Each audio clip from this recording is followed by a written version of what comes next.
Hey everyone, welcome back to the Inchstones podcast. You know I love me a good dad in the special needs world, and I am so thankful that my orbit collided, with Evan Rosenblum's. It is phenomenal to have him here on the show today on Inchstones to share his journey as a special need dad to his daughter Sydney, and the meaning, the change, the transformation of what Sydney's being in this world and how it's impacted him. Evan, thank you so much for being here today on Inchstones. My pleasure. Thank you for having me on. Before we pressed record, we were laughing about, just the trajectory of this life and small wins of what I call Inchstones. Take us back. You said that it's taken you a good bit to get to the place that you're in right now. What does that mean? What does that mean for Evan today versus when you and your family were experiencing Sydney coming into this world and her diagnosis? Yeah. So Sydney is severely disabled. I mean, if you look at her on paper, she is, I'm just going to say it. She is what many would consider like worst case scenario as far as like diagnosis and when you look at her chart goes. She is severe cerebral palsy, bilateral PVL, which means brain damage. If you look at her brain scan, one doctor explained it this way. They're like, it looks like a shotgun blast through her brain. There's just holes all over it. She had a traumatic brain injury. When she was 6 weeks old, she had something called a necrotizing enterocolitis, which is a really nasty infection in her gut when she was still in the NICU. And most infants that get that while in the NICU, unfortunately pass away within like 24, 48 hours. Wow. She had emergency surgery. They were able to remove a third of her gut, but we believe that she suffered a traumatic brain injury during that surgery, which led to the brain damage. And then at a year old, she had something called infantile spasms, which is a really bad situation again. So she's run the gamut. She had a heart surgery. She's had lung stuff. I mean, so now, she is nonverbal. She's non-ambulatory. And like I said, on paper, it's really bad. But she's the best. She is the best person in the whole wide world. She has this unbelievable personality. She's funny. She loves music. She loves to dance. She's naughty. She's exciting. She's dangerous. She's a thrill seeker. She's smart. She's social. She's a risk taker. I mean, she's everything. She's an amazing, she's my best friend in the world. We eat, like, she loves to go eat. She loves steak. She loves ribs. She loves chocolate. She's super opinionated, and she is the absolute best. It's, another dad of a severely disabled little girl once said to me that the first 5 years after his daughter was born, it felt like in an action movie when a bomb goes off and the main character is just completely discombobulated and you hear that ringing in your ears and you just kind of look around and you're like, what is going on? And eventually the ringing stops and you can kind of stop and kind of figure out what's going on. You get your bearings and you're like, okay, it's time to move forward. Yes. That was like the first 5 years for me where you're just like, what is happening? You're moving forward because you feel like you have to, and you're supposed to, but you have no idea what you're doing. Well, also too, I mean, like time, I know it's a social construct and all these things. Yeah. It's amazing though, when time just keeps going. It's just like anything with what I compare to like the grief timeline or anything. You can't slow down time. Time is going to march on, and it is the only constant. And it is wildly disorienting when you're going, whoa. Nope. I don't want to, nope. I'm not ready to keep going because I need to just like get my bearings. And that does. Yeah. It was years. Yeah. I mean, and you don't prepare for it. I mean, the day that Sydney was born, let's go back to the beginning. My wife was 25 weeks pregnant. Her name is Samantha, and she was 25 weeks pregnant, and she was like, something's off. And we went to the hospital, and it just escalated super quickly. They, did the thing where they took her blood pressure and they looked at each other and they're like, they did that thing where they were kind of giving each other like nonverbal cues, like, and you're like, this is bad. Yeah. And I'm like, what's going on here? And minutes, later, it was escalating so quickly that it went from, we need to get somebody else in here. Let's get somebody else in here to like, all of a sudden somebody had me on the side and were like, hey, do you have any family in the area? You should probably call somebody because this is bad. And I was like, what do you mean bad? And somebody said this to me. They said, your wife is in danger and your baby is in danger and this could go real sideways. Actually, the way that they said it to me was that both of them could die. And again, this was like on a random Sunday. And I was like, I was drinking the night before. I was like, I'm over on this day. Exactly. Like, and so like all of a sudden I had to prepare for like real life where like the doctor's telling me that like your wife and your kid might die. So figure out how you're going to deal with the rest of your life today. What ended Yeah. up happening was they scheduled us for a planned C-section on the Tuesday. Sydney was born. She was 25 weeks and 2 days old. They said if she shows vigorous signs of life, we'll try to save her. If not, if she comes out and it's clear that she's not going to survive this, we'll go into comfort care mode and help her pass. She flung her arm and made a sound, and everybody like dove into action and saved her. The NICU team was right there. They sprung into action. They saved her. They were able to save my wife. She was in the ICU for another two weeks after that. So I had my wife on the second floor for 2 weeks in the intensive care unit. I had my daughter on the fourth floor in the NICU. I was going back and forth trying to figure out like what is going on. In those 2 weeks that my daughter was in the NICU, she had like a heart surgery. There was a lung thing going on. And then my wife was finally able to come and join me on the fourth floor. I had my boss being like, "Hey, when are you coming back to work?" Yeah. What is happening right now? I have no idea. So like that was like the first month. Yeah. And someone once told me, it's like, you have to just be where your feet are. Like you can go into so many different realities at the same time. It's like our brains play those tricks on us that I can only imagine where you were trying to just normalize and locate where you actually were in your body at those moments, because so many different realities were begging you to return or be there or whatever that was. I was trying to grab on to like work. Actually, I was trying to figure out how to because work was the only like constant thing that I could try to, it made me feel normal. Right. So like when I was trying to control the controllables. I was like, I know this is normal. I can, as I was an executive producer at TMZ. That's my background. Like I helped create TMZ Sports, the TV show, all that stuff. And so when I would call back into the office and I was working with my staff, like that was familiar. Right. So like in the NICU, everything is so unfamiliar. Everything's beeping and people are talking to you, and it's like a foreign language when people are talking it sounds like what you're saying. I mean, I talk about this ad nauseum. Your identity was like that. Like I was so similarly based in like, no, I'm a really, really damn good New York City mom. Okay. Yeah. Like we are going to go to those same story, book playings, and we're going to go to Shakespeare in the Park. Like that identity, I wanted that so bad. And so I hear that same kind of thing. It's like, those shifting of the hats, you're like, no, I can do this because I can do that really well. Yeah.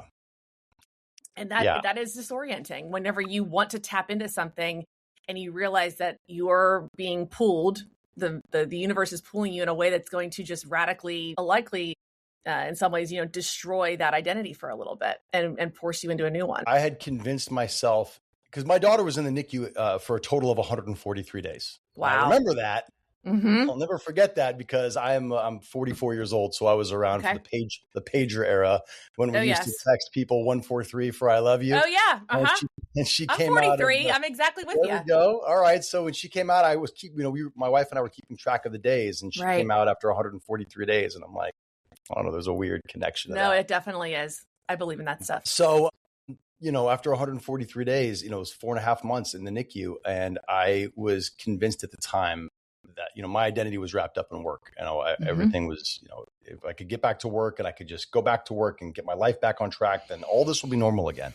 And I was convinced of that. But the reality of it was that my life was never going to be normal again. And then the life that I had, that was gone. It was gone. And the day that my daughter was born, it was, that was, my whole life had changed, and I hadn't accepted it yet because I didn't know what it was going to be yet. How could I? One day I just rolled, everything was one way. And then the next day, everything was radically different. Like raising a kid with severe disabilities is just a completely different world. And, my daughter's about to turn 11 years old, and it's taken me a long time to like really, truly understand it. And really those first couple of years, like I was saying, I didn't really understand. I think I was kind of fighting it. I was trying to hold on to this life that I had, and also kind of trying to come to terms with like what was happening. But like, I feel like where I am now, I'm in a really good place now. I've left TMZ. I've been gone for 6 years. I feel like I'm in a really good place in my career where I've kind of figured out the balancing act, and I've embraced where I am now. I'm in a great place with my daughter. I have a son. He's 2 years younger than my daughter, and we're in a really, really great place. And I'm in a place where I'm truly, truly like enjoying them. And it's great. That is a tough trajectory to hear whenever you're earlier on in the journey, because I remember looking so much to people that were ahead on this, and I was begging them for stories like that. Like, tell me when this is going to settle. And they just kept saying, you have to sort of live through this and let all the details sort of dissipate to become this new normal. And I don't even know if the only constant is change, right? Like my kids are finally like everything's moving. I would say like the train is moving, the locomotive is so strong right now. But like, you know what? We had some really severe storms here in Jersey, and like sometimes like a tree's down the tracks, and it does pull you back into that feeling of sometimes you don't realize how even within atypical life, you get to a new normal, that's something then derails it too. And that's been like a constant thread that I know a lot of guests have talked about with me, is that it does still have an ebb and flow to it because of the nature of a diagnosis like these that are life altering. Yeah. Yes. There was a moment where it was kind of a wake up call where I had gone back to work and I had forced myself to go back to work, and I got a call from the hospital that something radical had happened with my daughter's care, and they were concerned that she could die at any moment. And I remember thinking to myself, like, I can't believe I had gone back to work. And I remember I raced back to my car and I was trying to drive back to the hospital. And I just kept thinking the whole time, like, I can't believe I went back to work when she was still in such a state where like this was even possible. And like, if she were to die and I was in the office, like, I don't know, how would I forgive myself? And like, that was a real like awakening moment for me where I was like, what am I doing? Like, what choices am I making right now? Like, how, I'm just thinking about like, you're talking about this, going back, the identity stuff, the aha moments. What do you think it is? How do you share that? Or how do we as this population of special needs parents share the magnitude of these aha moments of like making those choices and changes? Because I think something that I deeply struggle with, I try to do, and I feel like I'm growing in it, but constantly like, how do you share when you were going through that and you're like, I have to radically change this? Like, how did you tell your employer? How did you tell your friends and family? Do you think that they ever really understand the gravity of how these choices foundationally change you as a human? No, because I barely understood it. I mean, so how could the people around me understand it? I know, but why is that? Why do you think that is? A couple of reasons. Number one, I think, as a man, I felt, when we were going through all that, I felt, and maybe it's just me personally, but I just felt like when all of that was happening in the 143 days that we were in the NICU in the hospital, I felt like there was so much support that were being offered to the mothers that were going through that. And there were just not a lot of resources that were being offered to the fathers. And that my job was just be strong and supportive for my wife and my daughter. And so like, I felt like that was the role that was kind of being assigned to me when I was in the hospital. Head down, march on. Yeah. And like, just be strong for everybody else. Like, everyone else is going through it and they're allowed to be emotional and they're allowed to like process all this stuff. And you just have to be supportive. So just like be quiet and support them and figure out how to go back to work and get everybody's life on track. And you be the rock and you figure out how to like, carry on and support the family and do all the things you need to do. Excuse me. You need to do to like, move everything forward and keep everything on the tracks here. And it wasn't until like maybe like a couple of years later where like I felt like I was starting to break down because I had been doing that for so long with this mentality of like, just stay focused and marching down this road. And like I had been going to therapy, but it wasn't, I had a moment like a couple of years later where I was like, I haven't opened up about any of this and talked through like my emotions. I hadn't processed it because like I was saying, it was just, I was still in that like moment after the bomb went off and it hadn't cleared yet. And then all of a sudden, one moment, I was like, "Oh my God!" It is like sensory overload. I mean, it's almost like it's and it's so funny. Like as an autism mom, like I see it so much and frequently in my children. But you're absolutely right. Like it's almost like it's too many things coming at you that like how could you even process it? I think that I've gone through different phases of processing my children's diagnosis. I mean, they're 11 and 8, like years later. Years later, because my daughter was getting diagnosed and I had a 7-day-old baby who I knew within weeks. I said, he's absolutely autistic too. And there's like this funny phase of like, wait, I'm going to have 2 like this? Like, there's no way. Like someone wake me up. Like someone wake me up from this. So I know what you mean. Let me ask you a question, because I know like there's the sadness element, but what about the anger element for you? Don't think I can. I guess I might have felt forms of anger. I think I was in more of a sadness and grief over the loss of what I expected life to be. I don't know if I've ever been deeply angry. I think I felt deep sadness over my typical older daughter not having typical siblings. I felt deep grief over how their lives have affected family and relationships, but I don't think I felt anger. I don't think I've ever felt deep anger. And I don't know if that's good or bad, but I don't think I felt deep anger. I just think confusion, deeply confused as to how this could happen. And that's what's always rising for me. But I think that that's a complex emotion. I think that one of the things I always say is that, it's all yes and. Everything is yes and. There is not a single thing in this world that you experience, especially in middle age, especially as a mother or parent to children with complex medical needs, that is not deeply yes and. Because the second that I realize that I'm still changing a pull up of an 11-and-a-half-year-old, she's looking to me and doing this little gasp that she does, which means she wants me to sing to her, and I'm singing Belle, and I'm thinking the reason that she loves Belle is because all Belle does is have her head in a book, and that's all Millie does. So it's just like, it's all those yes and. So I don't think anger hasn't been the thing, but I'll let you know if it does. Yeah. Well, I mean, what about you? I mean, has that been a thing? It was a thing for me. I mean, anger, I was never angry at my kids, obviously. I was never angry at my wife or my family or even the doctors, because I always felt like everybody involved in our situation did the best they could to, give us the best possible situation, including my wife, the doctors, my kids, all the therapists, everybody involved. I never pointed fingers and was like, this is your fault. You're to blame. No, right. None of that, because I always felt like everybody tried and really tried the best that they could. So my anger came out in different ways, where I would kind of like misdirect my anger at like people. I would just things. Yeah.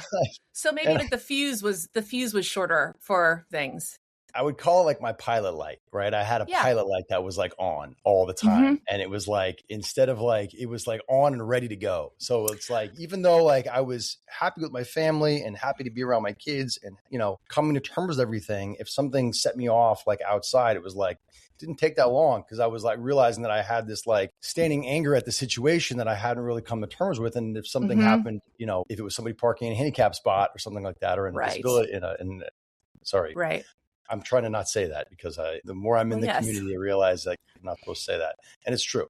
But like an accessible parking spot, I would see somebody in a spot. I'd be like, hey man, like you're not supposed to be there. And then if they would sass me back, then I'd be like, why don't you respect the process? Yeah. Okay. So now that I'm thinking about it, I will say this. Someone shared that after I had shared that Millie was diagnosed and, I have a newborn, and I shared this with them. They said their response to me was, so-and-so broke her leg last week. It's been a really tough process. Yeah. I will tell you, I remember being like, hell no. Like Teresa Giudice flipped the table over. Like, you are not going to compare a broken bone that's going to heal to a lifelong diagnosis. But that's maybe the anger of at the macro level became for me, okay, I no longer reside in a typical parenting world. Right. Full stop.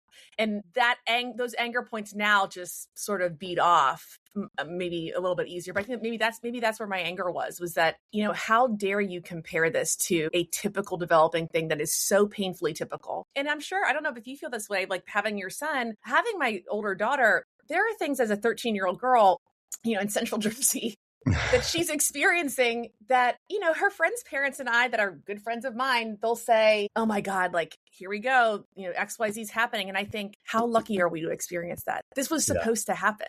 This is on, we are like 3, 2, 1. Yep. Talking about boys in the 8th grade dance.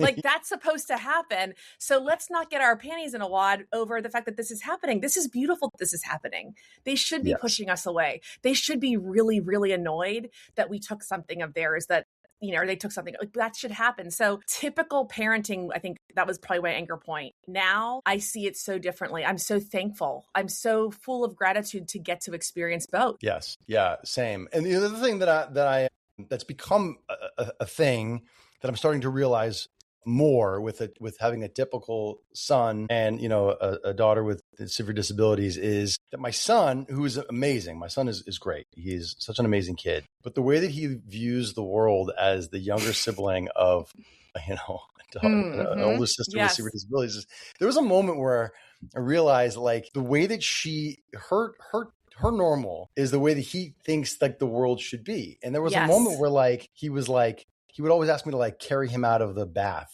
Like, walk out of the bath, go to your room. Be like, how come you can't feed me cereal in the morning? I'm like, what are you talking about? Well, you feed Sydney.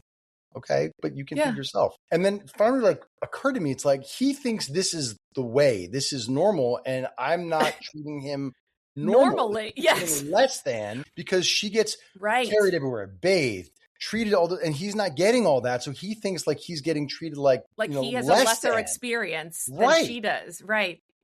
Well, you think about that. I mean, from a developmental point of view, that's so physical, for kids. Like, again, even the reverse, I'll catch my 13-year-old daughter saying, I know it's like, I'm running around, bathing the younger two and doing all that. And it's like, she didn't pick up her basketball. And it's like, can you fill up my Stanley cup? Right.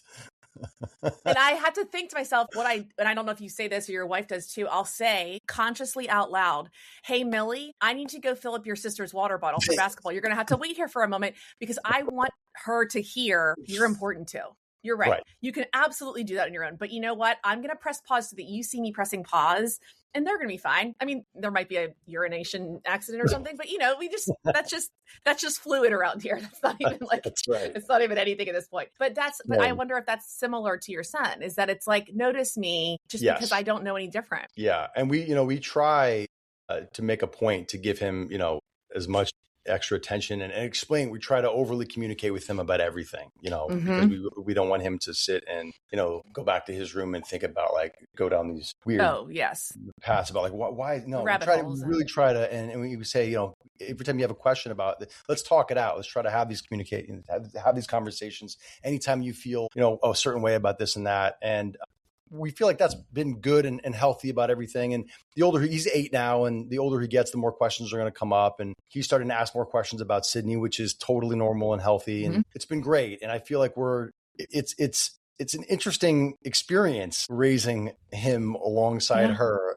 It's different than the way I was raised because I didn't have anybody in my family, immediate or extended, with a severe disability. Yeah.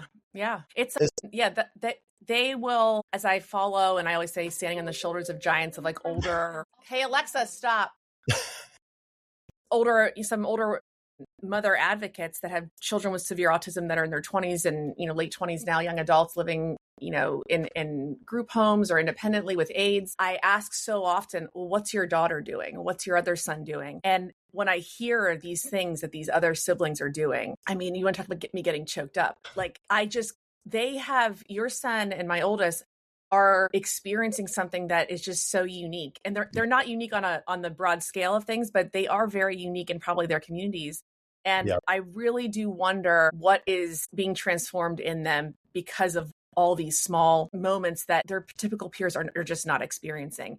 And it's honestly, it's so damn beautiful, but it's heartbreaking at the same time. Yeah. But what's great? We went to a home this weekend of another kid who has severe disabilities, and he's deaf, and he's got, he's nonverbal, and he's got a lot of other things that are similar to Sydney, maybe worse in some areas and better in others. But it's a situation where, he's visibly, to other kids that are in his age range from let's say 8 to 12, a lot of kids who are typical, who don't have exposure to kids like him. I've seen it with Sydney, where a lot of kids go, what's going on? They may be a little hesitant to engage. Where my son, he gets in the pool with this kid, and he's splashing him in the face, and he's treating him just like he treats his sister.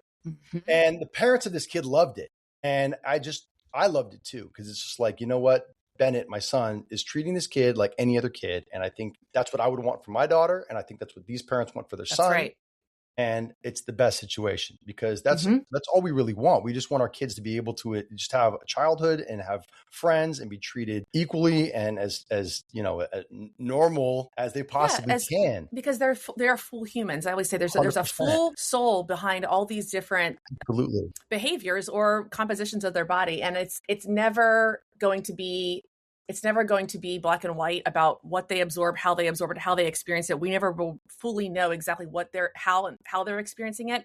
But at the same time, did you really know that when Bennett was, younger too? I always think I didn't really know what my typical daughter was thinking at 4 anyways. She was attempting to talk. So the conditioning, and then really unconditioning yourself to sit in those moments and go, this is so incredible to see your son doing that with another child that again, and it's a typical thing to do, to just splash and just play and be in roughhouse in a pool. I loved it. Those are the moments that I always say are the most deepest life luxuries that you will ever receive. You cannot purchase it. And people wish they could, right? People wish they could purchase that feeling that you and your wife got to experience, and hopefully I'm sure as time goes on, you'll share those moments more as your son ages of like what you saw in him at those younger ages too, because it's so impactful. It's great. And I'm excited to see the kind of person he continues to grow into. That's great. That's right. And by the way, well, my daughter went to a camp this past weekend, a couple weekends ago. It's called Rad Camp, and it's a camp in Orange County, California, and it's a sleepaway camp for kids with disabilities. And Sydney is one of the kids with more severe disabilities, but most of the counselors that work at this camp, when I would talk to them, they're volunteers, they're kids that go to local high schools or junior colleges or colleges around the area, but they had somebody in their lives that had a disability, and they're there because they were touched by that person, and they're volunteering. And when I would talk to them, they want to go into a field where they work with other people with disabilities and they want to help. And it was just such a beautiful thing. And it was so inspiring. And when you see people like Bennett or, your kids or other families like this, it's like, it's great. It's such a beautiful, it gives you hope for the world. It does. Well, we're supposed, again, and this is why I was so drawn to your story. And when I found your Substack originally, is that there's a lot of isolation in the general population of severe disability families that have children with severe disabilities, because like we said before I press record, like it takes 30,000 times more mitochondrial energy for me to like fly to Florida like I did last week. And I think about that all the time of like, why do I do this? I do it because they're deserving of it. Just like my older daughter is of wanting to get her Brazilian bronze tanner thing out and whatever. Like they're deserving of getting to Florida and splashing in Pap and Grandma's pool. They are deserving of that. That's and right. It's going to take much longer. And I think that by getting out into the world, and that's what I loved when I saw your post, is that if we don't engage, there's no way that we're going to change and wear the identity that has been given to us as a special needs parent. 100%. And if you isolate, it's just like water. I don't know if you're, I have a deep philosophical side to me. I love the work of Bruce Lee, and I've been reading his oh, yes. I've been reading his daughter's book called Be Like Water. Yep. And it's so incredible because it just says, you're not supposed to stay stagnant. No living thing is supposed to stay stagnant. It will decay. It will get moldy. It will get decrepit. So we have to keep moving. And I think that that's one of the things that, again, I saw so immediately. I was like, oh, this guy gets it. So how do you and your wife keep that mindset of like, we're going to get out there. We're going to create the army. We're going to keep moving. Where did that come from? And was that always who you were, or you and your wife, or did that happen because of Sydney?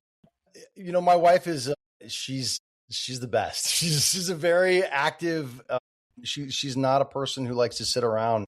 And she's always been like one to go out. She likes adventure. She's the one pushing us to go out and do stuff. So she's an amazing person. But Sydney she takes after my wife like that, right? She's not a wallflower. She is such a social butterfly. She likes to meet new people. She likes to try new things. She wants to go out. She wants to be a part of everything. And it's like, how can you look at your daughter and she so desperately wants to be a part of all these things and not, give for the world. So when she's asking for these things and she's signaling that she wants these things, Sam and I are just like, all right, whatever you want, we're going to do it. Even if it's uncomfortable for us, we're going to go out and we're going to make it happen. We went to Disneyland and Sydney said she wanted to go on the roller coasters. So we figured out how to get her on the roller coasters. And, she went on Space Mountain. She went on the Incredicoaster, which has a loop-de-loop. And it scared the hell out of me, but she went on it. And after she came off, she was using her communication device. Yeah, again? More. Oh, I know. Like, you got to be kidding me. Like, okay, so I know y'all are West Coast, but you got to get to Disney World and my son and daughter, different children, same diagnosis.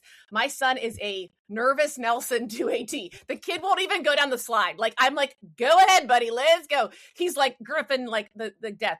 Millie is Sydney. She goes on Soarin', is at Epcot. Yeah. And then the Tower of Terror at Hollywood Studios. The video that I captured will give me joy for the rest of my living days here on Earth. She is gasping. She is so damn happy. Yeah. She is like feeling everything in her body, the senses, everything. I'm thinking, that was worth it. Whatever hundreds of dollars we just spent to go to this park, that was worth it. Cried when I saw Sydney surf. There's a group out here called TheraSurf. Have you ever heard of TheraSurf? So we have a walk on water out here and Surfers Healing. Man, when Sydney was born, she was 1 pound 9 ounces when she was born, right? And like everybody was telling you all the horrible things that she's never going to be able to do. Mm-hmm. And then we got with this group called TheraSurf, and it was a pro surfer who put her on a surfboard. And I thought when we got connected, it was going to be like, oh, they're going to put her on the board and she's going to float in the water. No, she was bombing down these waves, like ripping. And you should see her face. Her smiles ear to ear. She's going crazy. And then when she comes in, she's going more, again. And it's like, all right, you got it, man. Whatever you want, we'll do it again. And it's like I was saying to you earlier, like on paper, her brain is a mess. Her body's, wrecked, all this stuff. But all she wants, they want to live. That's the thing. They show us they want to live. They want to engage. And I think it is the most beautiful silver lining every day. 1,000,000%. Is that as I put, pants out to have Millie slowly get herself dressed and that agency, I think no one in their right mind expected this to be how I am in July. My child, I didn't want her to be in school full year. We're supposed to be at camp with her sister. And yet she's sitting here and she's trying so darn hard to get her pants on and she's doing it. And she looks up and I think, she's living. She's much more alive and in the moment, in the present moment. And to your point about, as they age too, they, don't knock an 11-year-old autistic girl. She's going to become a tween too. She's going to be annoyed at mom and her sister annoys her too. And it's so amazing to be able to witness it through a set of eyes like we do because of what they present as. And it just is who they are. She is my daughter's my best friend. She's amazing. And I couldn't imagine my life. I was telling you before we started, I couldn't imagine my life without her. It's like I said, at the beginning, when she was born, I didn't, it just happened, right? I couldn't prepare for it. It's not like we saw this coming for a couple of months and we had a chance to, come to terms with it and talk about it and try to prepare ourselves. One day it happened and you're just in it. And it's like, your life's changed, figure this out. And it's taken a while. And if anybody's going through this and they're listening to it, I understand. I understand. I get it. And there's going to be people that tell you everything happens for a reason and all that stuff. And it's like, I didn't want to hear that. They're going to send you I know that you had an amazing woman on who was saying everybody send you the Welcome to Holland poem. And she's 1,000,000% right. I didn't want to hear that and I wasn't ready for it. 11 years into it, I understand the beauty of it. I was not ready for it when I was in the NICU at all. Don't send that. But you just said, it's you got to live in the present. You got to take it day by day. You got to try and figure out how to appreciate the moment when you're in the moment. And then eventually you'll get to this. Well, the interesting part is that every philosophy of the world, every religion, every great theologian, what do they always say? It's the power of now. Stay in the present, do the next right thing. And it's what a gift to be given this tiny human that you are in charge of to raise that actually allows you to do that, right? Evan, thank you so much for being here and sharing your family story. It is it's palpable how much you love your kids. I love it every day. I'm so grateful for it. Well, I'm grateful for you. Thank you for having me on. I really appreciate it. This was a great conversation. Oh my gosh, it's my pleasure. I there's nothing that gives me more greater joy than sharing one-on-one stories of caregivers in both the trenches, the peaks, the valleys, and everything in between, because I firmly believe that we are all living with such intensity that if we don't slow down to have one-on-one connection, we will lose out on a lot of the deep meaning that we are given because of these kids. So thank you for sharing your story today. And I'll be sure to share your Substack here with everyone's listeners on the episode summary. And Evan, thank you again for being here today on Inchstones. I appreciate it. I can't believe we talked about Bruce Lee too. That's awesome. That's right. All right, everyone. Until next time here on the Inchstones podcast.